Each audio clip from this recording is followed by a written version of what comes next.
Hello and welcome to the Entertainers again. As you saw by that wacky, crazy intro, we've got a lot of things to get through today. We're going to start with the Carabao Cup third round draw. We're getting straight into it. We're going to draw all the teams because we've got many draws to get through, and we're going to find out we're playing Everton in the first round. So, well, that's nice. That's lovely. So that's that out of the way. Next up, before we have today's Champions League group stage draw, which of course we are in, we are going to have a look at the transfers. Let's start by whipping through the outs. Well, here we are, and as you can see, there's quite a few outs, so I won't go through them individually. The main ones to look out for: Jeff Hendrick to Brighton, £17.5 million. Muto's gone. He came back off loan and he didn't score at all for his club on loan last season. Joe Linton's gone to Crystal Palace permanently for £4.5 million. Luca Netz has got a loan. Jacob Murphy's gone permanently. Some more loans there. Lejeune came back and then left immediately because I didn't have space for him. So overall, lots of players sold. £32 million raised. I put something over this side where you can't see the ins, but I can tell you that overall, including add-ons, we spent £128 million, which is more than the budget we had. Just to mention, the new owners did not give us any more money, but it's no longer Mike Ashley, so the Geordies will be happy. Now let's go through these one at a time with the most... Let's start from the back, right? Let's start from the back with our new left back, and he is Owen Windal. The Dutch 21-year-old left back has come in for a fee of £17.5 million. Good average rating so far. Yes, we've played some games already this season, the Community Shield and 3 Premier League games to get to this point. As those games weren't, as I didn't want you to watch a Community Shield. What's the point of the Community Shield? Well, we won it. Spoiler: we won the Community Shield. So there's the point of it. Anyway, work rate's on the way up. Owen is a very good player and will provide stiff competition with Jamal Lewis for the left back spot. We've actually changed system slightly as well, so I'll show you that in a minute. Next up, though, we'll move up the pitch, which means it's one of our biggest signings. It's our centre mid. Is it too obvious? Is it too, on the nose to just sign Camavinga? Well, maybe, but I've done it anyway, so say what you want. I've signed Eduardo Camavinga.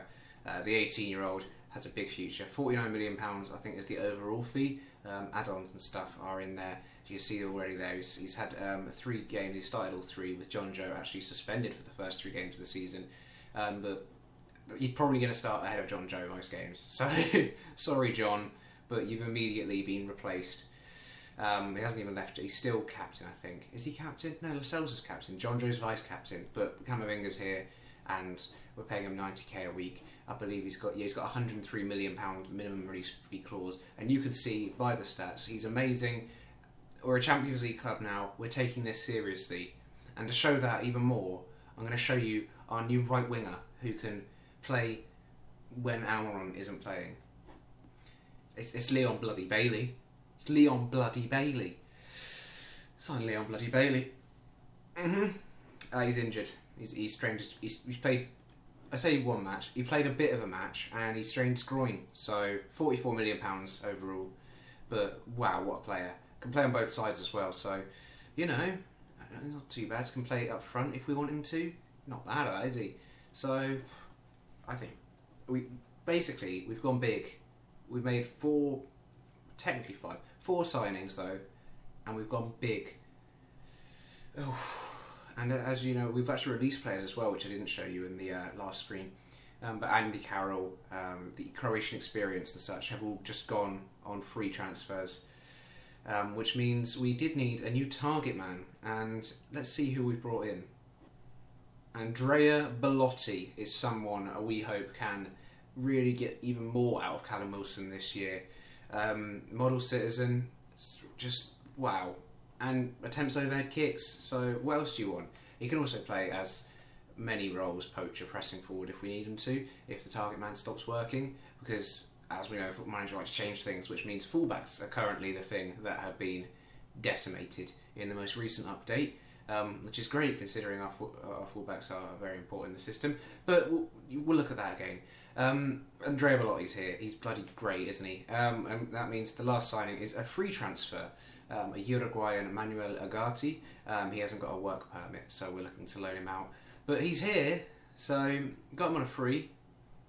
I can't complain. If he does get a work permit, then I'm sure he'll be brilliant as another deep line playmaker. But for now, we'll try and loan him out. That's the transfers then. Spent all the money. Yep. Yes, we have.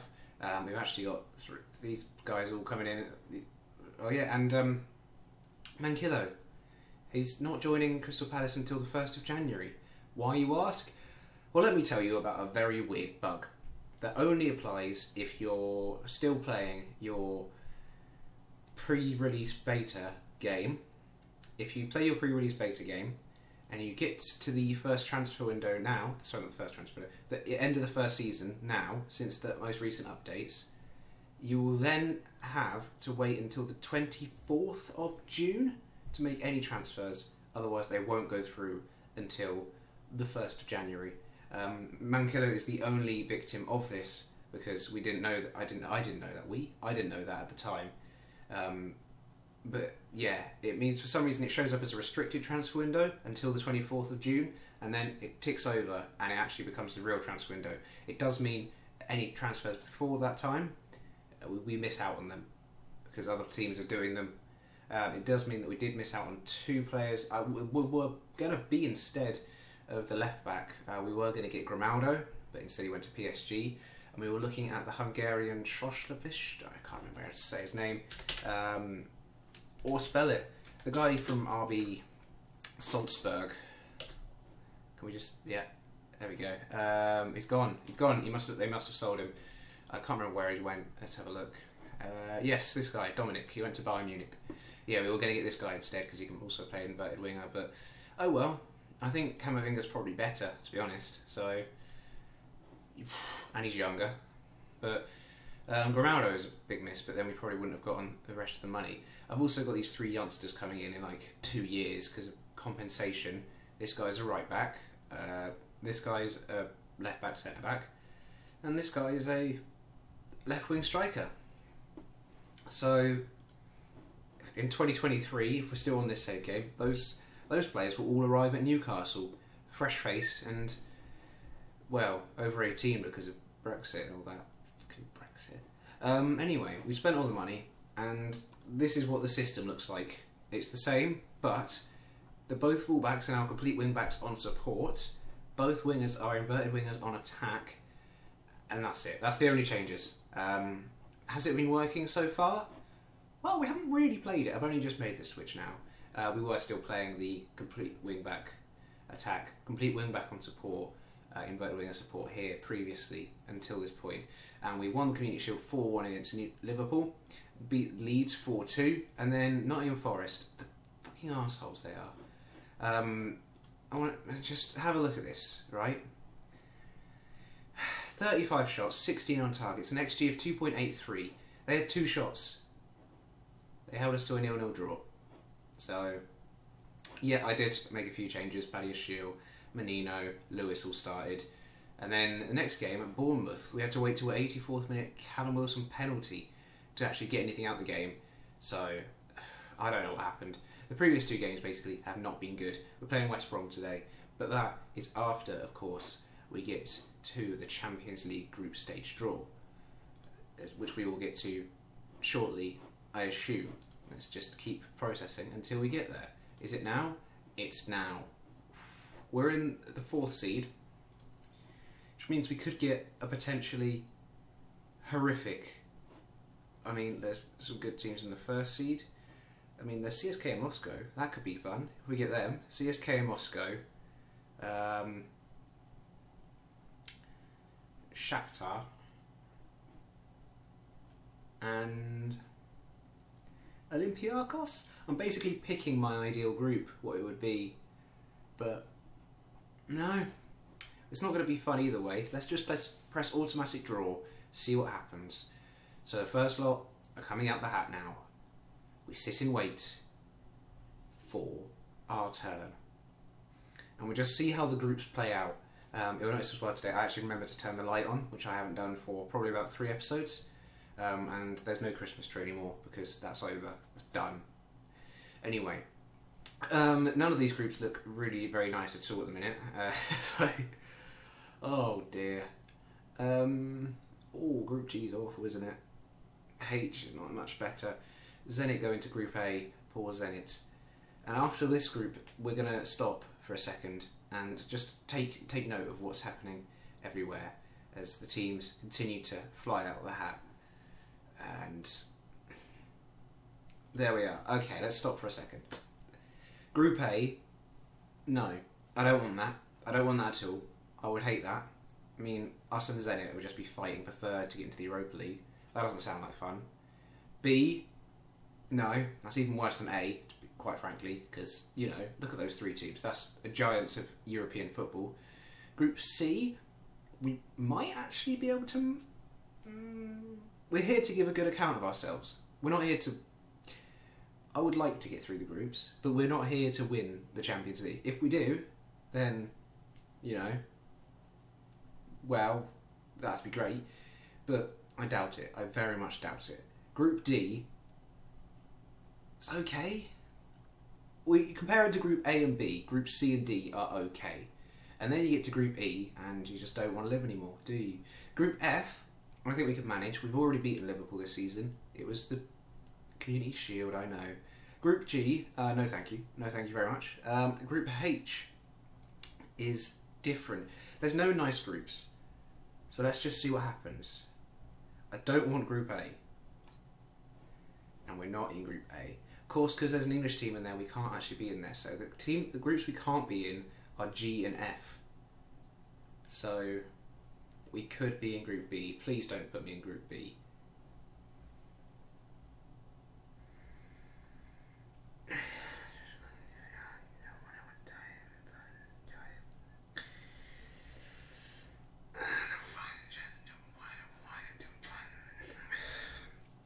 Right.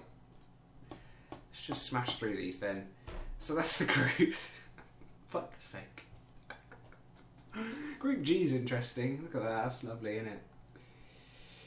We're in a group with Bayern Munich, Atletico Madrid, Atlanta, and us. If we come out of this in third, I'll be very impressed because this is oh, that's a nightmare. Oh, I don't even want to play West Brom anymore.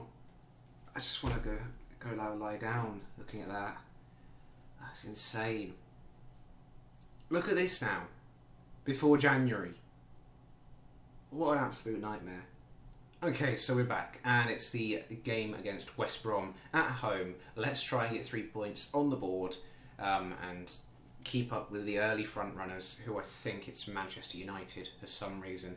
They beat Liverpool on the first day of the Premier League season, which means Liverpool have 2 losses last season in total, and they got half of that already this season. So maybe their year was last year and they're not going to defend their title. Either way, let's stop talking about that. We've got to focus on ourselves, trying to just, you know, finish well. We're aiming for a top half, is what we've told the new chairman. But ideally, I'd like to do Champions League football again, because that would be nice, wouldn't it? Here's the team that's going to try and do that for us. It's Dubravka, it's Willendal, it's Lascelles, it's AR. I've forgotten how to say names. Windal, Lascelles, Ayer, Aarons, Almiron, Camavinga, Longstaff, ASM, Belotti and Wilson. Let's go see what we can do. Just going to get the team ready for this. I'm going to pump the fists. Tell them we're favourites for a reason, because so far my other team talks clearly haven't worked when I told them that I expect them to win. So here we are, not expecting anything, but secretly we're expecting them to win. First highlight of the game, ASM free kick. It's in the box, Ayer heads over. Second highlight of the game, it's a Max Aarons throw-in. It's cleared by Lavan Kurzweil, who's playing for West Brom. Why not? Longstaff now gets on the ball, him out to Aarons. Aarons looking for he's looking for the fullback on the opposite flank, and there is Owen. We're going to call him into ASM, who should have scored there, really. And it's a throw-in from Owen now. Gets into ASM, crossing to Wilson. Wilson hits the bar. How are we not winning this game? Throw in for West Brom now. They give it to Ukuban. Did I say Ukuban? Karaneev into Cleverly. Is that Tom Cleverly? Oh my god, we can't be beaten by a team with Tom Cleverly in it. It's Besic, that guy that was... It's the Bosnian that was at Everton last season. I pointed him out like one time we played him. There we go. Just he gets a starring role every time he plays against me for some reason. As Grant comes into the box. Now this Grant guy had a lot of goals last season, if I remember correctly, but not right now because Amaron cleared it. It come back to Tom Cleverly though. He's looking for a pass into Besic. Besic to Grant, into Pookie, who they've signed, and Dubravka's saved. Let's demand a little bit more, and hopefully the game turns around a bit. So throw in for West Brom again. Karaneev gives it down. Can Sean Longstaff make a challenge? He can, and Belotti's on the ball now. Belotti's got much more physical attributes about him than Slimani or Andy Carroll, and not as much crossing as either of those two, as he's given that away. Aya with a good challenge though, and Camavinga now gives it to Wilson. Wilson goes inside, goes outside, goes back inside, takes a shot. Almiron will get there. Cross, and Wilson, there we go. Callum Wilson, 6th of the season because he scored a hat-trick in the Community Shield victory, which means 3rd Premier League goal of the season, looking to defend his golden boot as he weaves this way and that through the defence, just trying to open the shot for himself. It falls to Almiron, who gets it back into him, and it looked like Wilson missed that completely, but we'll just ignore that. Although we're straight back into it. It does. I'm just going to point this out. I'm not sure if anybody else has noticed it. Been a few more glitches in the old match engine recently. Saw some weird stuff the other day. A few matches ago, with an Aya own goal, where the ball seemed to just ping back towards him out of nowhere. It was very strange, but we're just gonna, the guys at Sports Interactive made this during a pandemic, and I mean, we'll just give them the best shot they can. They're trying. Bless them. Bless their little cotton socks. Although if we lose this game, I'll be furious with them. Half time now. Still just the one goal in it, 1-0. We should be closer to 2 though, according to our XG. So I am gonna pump the fist. You're capable of even better.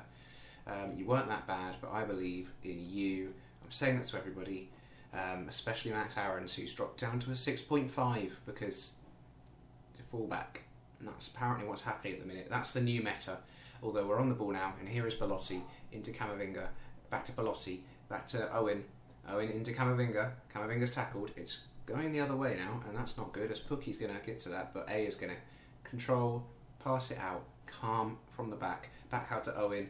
Owen now looking forward. What is he going to find? He's going to find a ridiculously long cross into Longstaff now, who's on the edge of the area, looking for a ball.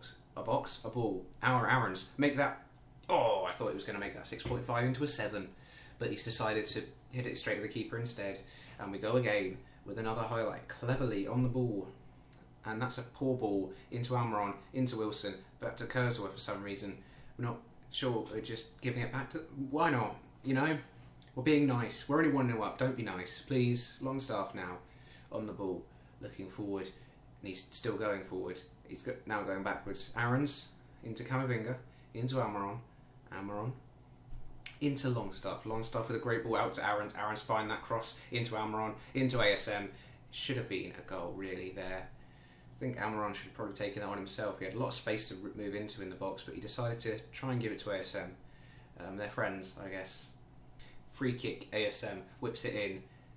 Johnston catches it because it was too close to him. But there you go. These things happen. That shouldn't happen.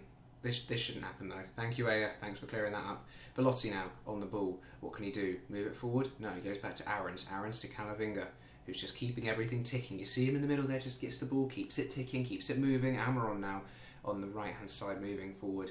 Camavinga gets the ball again. He's going to find a pass to Aarons. It's a great touch straight back into Camavinga. Almiron, his first goal of the season. He's back after his broken ankle at the end of last season, which kept him out of all those really significant games and cost us a bit of form at the end of last season. He's back, mainly because Leon Bailey got an injury straight away, but he's back. So is Leon Bailey actually. He's only fit for 30 minutes, but he's not on the bench today. So hopefully we'll see a bit more of Almiron. Now he's got pressure on him from the Jamaican Bailey behind him. 81 minutes have gone. We're going to make some substitutions because we haven't made any yet, and there are some tired legs out there. So those 3 very tired legs are the ones we're going to change. So Hayden on for Longstaff, Shelby on for Camavinga, and Fraser on for Almiron, and we'll see out the last 10 minutes, I'm sure. Or I'm not so sure anymore. We got the ball though, so that's fine. Aya out to Fraser. Fresh legs on the right hand side. Kept him around as well, Ryan Fraser, because he's a good quality player. And although his injury problems got in the way of him getting a long run in the team last year, he is good as an option on both sides as well. Like, actually all of our wings can play both sides. Here's ASM though, who prefers to play on the left hand side and is a master at it. Back to Owen, who is his new favourite buddy on that side. Ryan Fraser's trying to get in the goals straight off the bench, trying to get himself a starting place in the team. And he gets a ball in towards Hayden, and it's out towards Shelby, who's just happy to be here now, now that Camavinga's in the team. Hayden, you going to have a go? Oh, he's got into Wilson. Oh, Wilson scored. And that is 3-0. And that should be game, set and match, I believe, if we were playing tennis. But we're not. So, 3-0.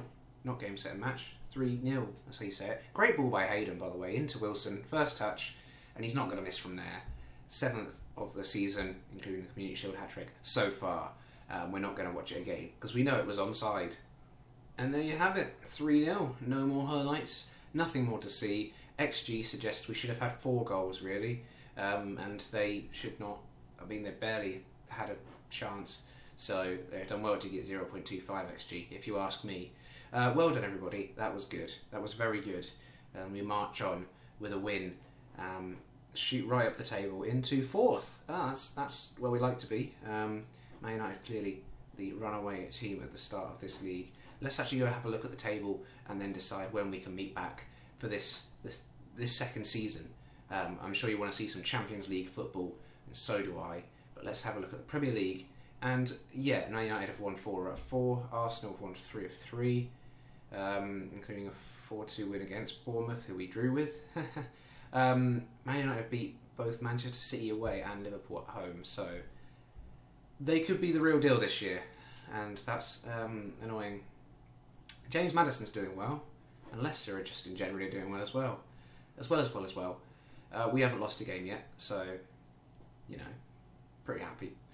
But overall, yeah, 4th, we're cruising along. We are now part of this elite club up here, I think.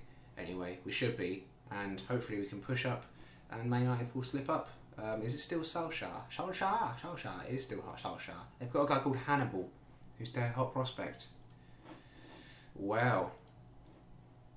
Oh no. Silence of the Rams. That's a poor joke to end on, but let's just look at where we're going to beat back. Oh dear, we've got a lot to get through. So I think we're going to watch the second Bayern Munich game together. The first one I'll play on my own, away in Germany. I'll have a little holiday. But we've got Carabao Cup. Oh, who cares about the Carabao Cup? Let's meet back for a double header of disappointment, it could be. It's Liverpool-Atlanta. We're going to meet back for Liverpool-Atlanta, and I'll update you then. For now, thanks for watching. Like, favourite, subscribe. See you next time for the entertainers.